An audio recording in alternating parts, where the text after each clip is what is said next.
Gentlemen, in this video I would like to discuss two hypothetical job advertisements with corresponding roles and responsibility statements and compare and contrast different lifestyles us men can lead, which can be accurately defined using these tools of the corporate world. I will compare and contrast the roles and responsibilities of a married man versus a Pattaya sex tourist, the emotions elicited in us men when we engage in each role, and what role we feel is the most fulfilling. A self-interested man who cares about his own well-being should always be asking the question, what is my role here? This question is important because there are so many activities in this world which a man can engage in which will rob him of his time, his sanity, his freedom, and his peace of mind. Often, a man will find himself giving up these very important things in order to satisfy other people, in many cases without appropriate consideration, compensation, or even appreciation. It will be helpful to first think of each role in terms of an honest job advertisement. Let's start with the married man. Provider/married man. Wanted by women globally, a quote-unquote good man for marriage. To be successful in this role, you will be a walking wallet, provide a house, a car, money, and other resources, like all your time, to a woman who you will call your wife. Earn a very high income, enough to pay for everything, so your wife doesn't have to work, her secret female fantasy. Provide constant reassurance. Listen to nagging, complaining, constant criticism, cajoling, and critiquing from your wife. Work very long hours and lots of overtime in order to bring more money into the household, for this is your role as a walking wallet. Stick your head in the sand and have no independent thoughts on important subjects like men's rights. You certainly wouldn't condescend to express or voice any independent thoughts to your wife. Give up all power to your wife, who will have complete control over your life and your time. Be 100% monogamous. Have sex only with your wife, sex which will diminish in both quantity and quality over time. You will not even look in the direction of another woman. Your male gaze must be directed towards your wife, and only your wife, forevermore, for the rest of your life. Not ride a motorcycle. If you own a motorcycle, you will need to sell it. This is not due to any concern for your safety and well-being per se, but for the fact that should you get injured on said motorcycle, then you would not be able to fulfill your primary role of financial resource provider. Not engage in any hobbies of your own. If you currently have any hobbies, they will have to go. Drive an appropriately boring family sedan. No sports car for you. A sports car may attract the attention of younger, more beautiful women than your wife, and an affair would be against her best interests, for it would cause your income and your time to be directed elsewhere, away from her. Be a producer, so your wife can be a consumer. Give up your primary fantasy of non-committed sex with multiple women to allow your wife to achieve her primary fantasy of a nice home, family, and financial security. Be treated like a resource, a tool, a working machine whose use in life is measured by how successful you are in terms of earning a high salary or making as much money as possible to give to your wife to spend. Must, in all cases, put own self dead last and put service to job, wife, children, and society first. always. Lifetime commitment required. Probability of success? 50-50. Penalty for failure.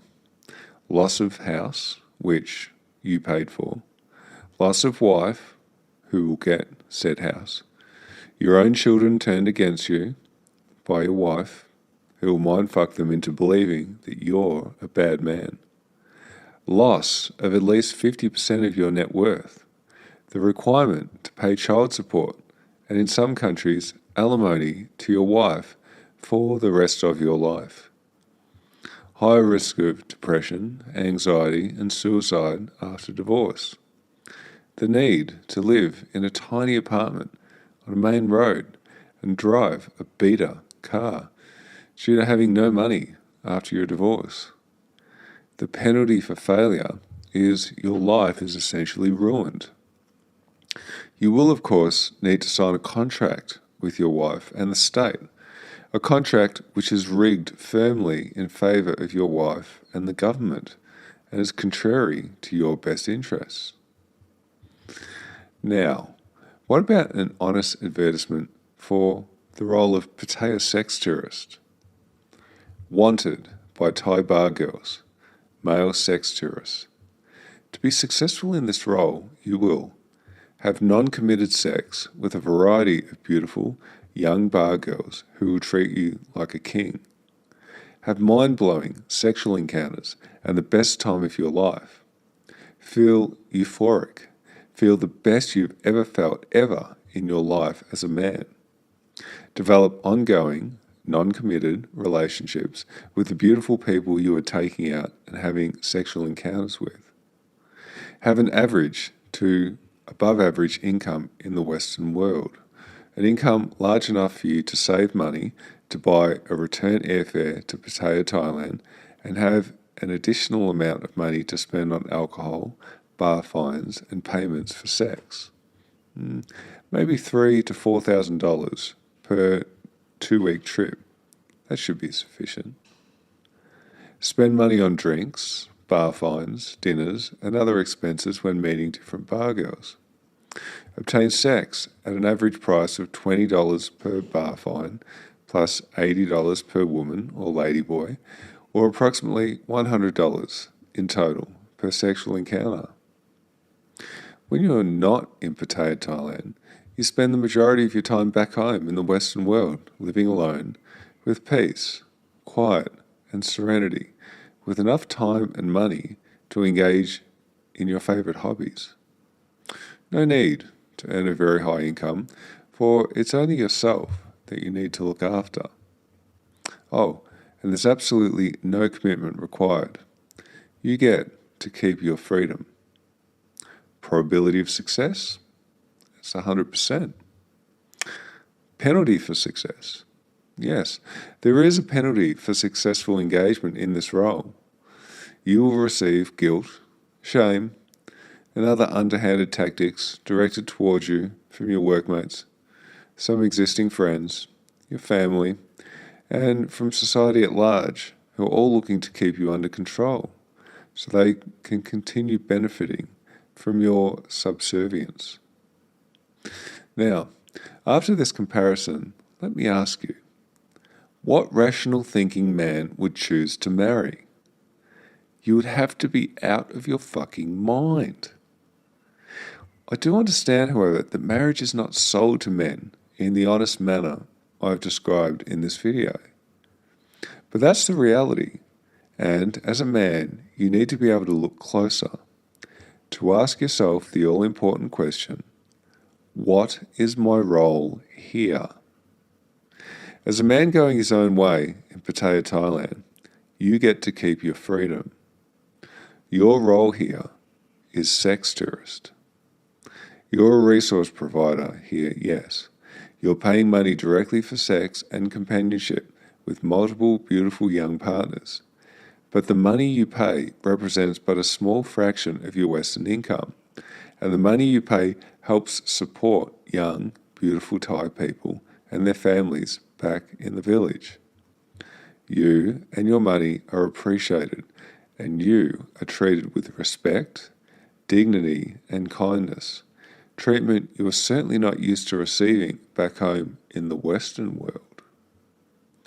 In this role as a sex tourist, you get to keep the most important thing a man can have: control over your own life. Here in Pattaya, you, as a Western man, have a lot of freedom in comparison to your married colleagues back in the Western world. Feminists and their ilk are not influencing your life here in any way. You get to call the shots. You're the one in charge. You're not being governed closely like you are in the West, under the ever-watchful eye of your boss by day and a bitchy, nagging, aging wife by night. Don't allow those who are already enslaved in the Western world to influence you. Get yourself on a plane. Come over here to Pattaya, Thailand. See and experience the situation on the ground. Compare and contrast what you feel here compared to what you feel back home in the West. If you're from any country which has entrenched feminism, like Iceland, Norway, Australia, Canada, Ireland, the United States, Sweden, France, etc., do yourself a favour. Drop everything right now and come to Thailand. Just do it. Believe me, do it. People say Pattaya is not real, that the experience is not real. It's all make-believe. Newsflash, your mind makes it real. And who's to say the experience back home in the Western world is any more real? The West is a contrived reality just as much as Pattaya is. Engaging in marriage is as much an economic system as engaging in sex tourism is. One just better meets the male requirement for freedom much better than the other does. Pattaya attracts over 4 million visitors per year, and many of those visitors are men who are escaping from the countries with the highest incidences of institutionalized feminism. I want you to always keep in mind the all-important question, what is my role here? Whatever situation you find yourself in, ask yourself that question. What is my role here? Well, I'm a content producer. I produce content for you, my viewers, about my experiences here in the land of smiles, in the hope that my experiences can guide and help those of you who know the deal in the Western world and who, just like me, are looking to escape it and walk an alternate path with more freedom and control over your life. Until next time, all the best, gentlemen. I'm the Pretender.